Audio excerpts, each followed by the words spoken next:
Welcome to Canton Confidential. It was another busy day in court in the Karen retrial with new developments in the case. Good evening and thanks for joining us, everyone. I'm JC Monahan. And I'm Glenn Jones. Legal teams were back in court today for the first of two final hearings before her retrial gets underway next month. And in a stern rebuke from Judge Beverly Cannone, we got a clearer understanding of her previously stated grave concerns.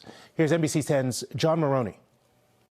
A lawyer's only as good as his or her word. Judge Beverly Cannone admonishing Karen Read's lawyers, saying they repeatedly and deliberately misrepresented their relationship with accident reconstruction experts from ARCA. Still, she said those controversial experts can testify and the defense won't be sanctioned, including the possible removal of attorneys from the case. There's no other attorneys I'd rather have but my attorneys. Read has pleaded not guilty to hitting and killing her boyfriend John O'Keefe with her SUV after a night of drinking. In the first trial, the jury heard about a trip Read and O'Keefe took to Aruba, during which the couple fought.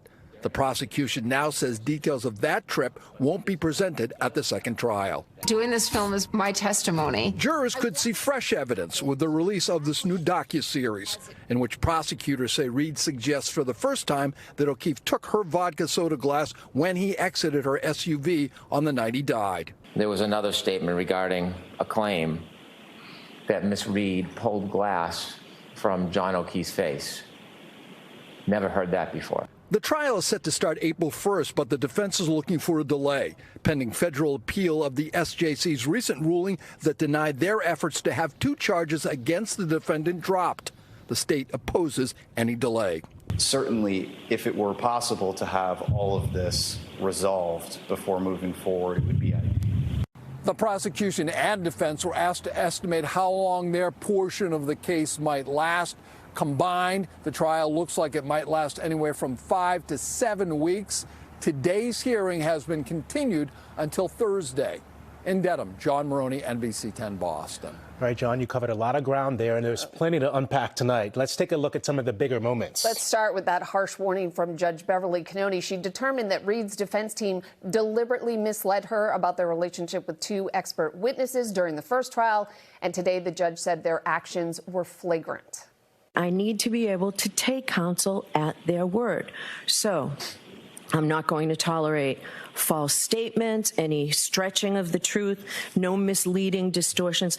There's no place for that in the courtroom.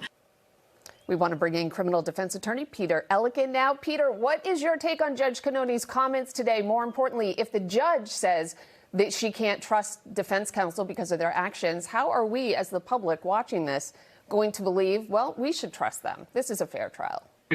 She certainly didn't mince words or hold back at all. And I think it was fair comment that she made. Candor with the court is essential. An attorney is only good as his or her word, won't tolerate false statements.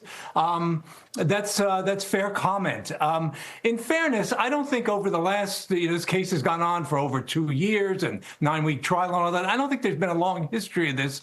But with these particular, this particular issue, which is kind of complicated with these experts, because these experts were independent experts hired by the feds, did a report for the feds, testified at the state trial, and didn't deviate from what they did with that independent report. However, the fact that there were discussions that weren't disclosed with defense counsel, there's a potential for getting paid, you have to tell the court, you must. And it's okay to hire and pay experts, but you have to be transparent and make that clear to everybody. Mm-hmm. All right, Peter, following Read's wishes, Judge Cannone is allowing her to keep her legal team intact despite this Rule 14 violation. So what if he had decided to dismiss Jackson, for example? What are the implications on that for a fair defense? I imagine that kind of thing is very rare. Yes, it's extremely rare, particularly to do it at the 11th hour. It would have caused a great deal of, I think it would have been critical and chaotic if you lose one of the lead defense counsel a week and a half or 2 weeks before trial. And then you'd have to, I don't know how you could make that up or whatever. So if you really did want to remove counsel, I think he'd got to do it well in advance. I mean, certainly the judge was within her rights. She could have removed counsel here, but boy, that would have just been an almost insurmountable problem for the defense, and the trial might not have been quite as fair. And then in the end, she decided to wrap them on the knuckles and move on. That's right. Peter Elkin, thank you very much. Judge Cannone's scolding from the bench was not the only tense moment in the courtroom today. Two sides sparred over accusations of witness intimidation during the last trial. So it is clear the Commonwealth believes Karen Read shared inside information with a local blogger, knowing her supporters would act out once they heard those details. You would have to choose to be oblivious to think that that information that is shared was then not generated to intimidate and harass witnesses for 2 years. In fact, Mr. Kearney has over a dozen indictments for just that. The Commonwealth made their best effort to tether Miss Read to Aidan Kearney. And they did it through a grand jury. And those members of the grand jury said no. So that blogger right there, Aidan Kearney, also known as Turtleboy, was in that same Dedham courtroom this morning watching these motions. Later in the day, however, he was at a different courthouse facing a new witness intimidation charge. Now, the controversial blogger pleaded not guilty today in Stoughton District Court. The newest charge centers around an incident in Canton back on March 4th. That's when Kearney allegedly harassed Chris Albert. That is the brother of the man who owned the Canton home where O'Keefe's body was found. Okay, we're joined now by courtroom insider Sue O'Connell. Sue, you spent a lot of time in the courtroom during the first trial. We could hear some of the testimony about people who feel like they were intimidated. So kind of put all of this into context for us as we head into this second trial. So the challenges here around the witness intimidation term is that we think one thing and then the law says another. Okay, is Aidan Kearney an activist? Is he a journalist? Is there a difference between yelling something at someone at a game or driving on a public street in front of their house versus a reporter going up to a sidewalk and yelling a question to someone? Your First Amendment rights are also, is someone who is not necessarily on the witness list also a witness? Are they protected from being harassed in this way? And then there's just general harassment, right? You know, are you just being harassed beyond what the threat is? And then there's the Supreme Judicial Court ruling about if you write something on Twitter or X or social media and it's an over-the-top kind of threat, do you really mean it, or is it just hyperbole in a way that you speak? Well, the Supreme Judicial Court says, well, it might just be hyperbole. So it's not really that clear. You know, you could look at the face of it and say, gee, he shouldn't have done that. But was he within his legal world to do it? And that's what the courts are ultimately going to be. And I might add, just from the terms of would a prosecution, not necessarily this prosecution, want to clamp down on someone who is revealing some things that they might not want to do? And you would do that by maybe trying to see if they should be indicted on witness intimidation charges or other charges. So it's very complicated. Yeah. All right, can we talk about revealing? Because last night there was a docuseries that dropped its first episode. It's called Body in the Snow.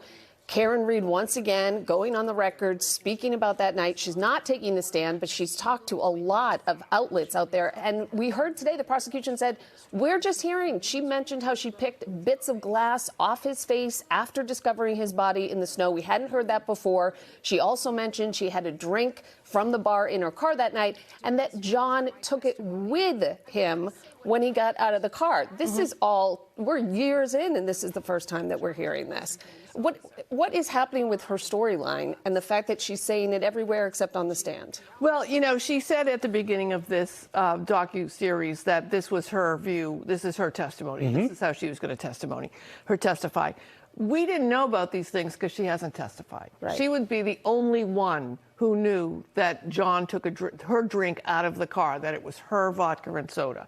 She would be the only one who knew that she says she removed a piece of glass from John's nose on the lawn. So since she hasn't testified in court and hasn't shared those stories with anyone else, this is the first that we're hearing of it. Of course, now it raises the issue for the prosecution.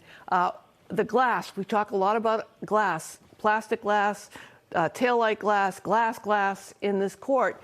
Do we need now more information around that glass? Do we need to have it tested for fingerprints? Do we know that that's the glass that was on his shirt that we've heard about, or is it somewhere else? So at this late date, I wonder if this is something that the prosecution is going to pursue and how that may or may not impact the April 1st kickoff. And there was talk today. They've put out hundreds of juror slips, to call in as many. If they had 300 potential jurors last time, I guarantee they have more than that. And they're plotting to have them show up, planning on April 1st, 2nd and 3rd to get this trial going. So if there's any delay at all, it could get delayed further because those jurors are scheduled to come that week.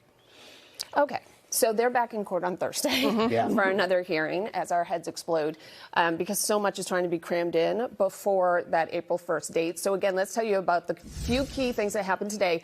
Karen Reed told Judge Cannone she wants to keep her team of lawyers. That's despite the fact that they've been found to have deliberately misled the court over their connection to crash reconstruction experts from ARCA. Now, those expert witnesses that JC just mentioned will be allowed to testify when the retrial begins. Judge Cannone ruled in favor of them taking the stand, even though a financial arrangement was revealed between the witnesses and the defense during the first trial.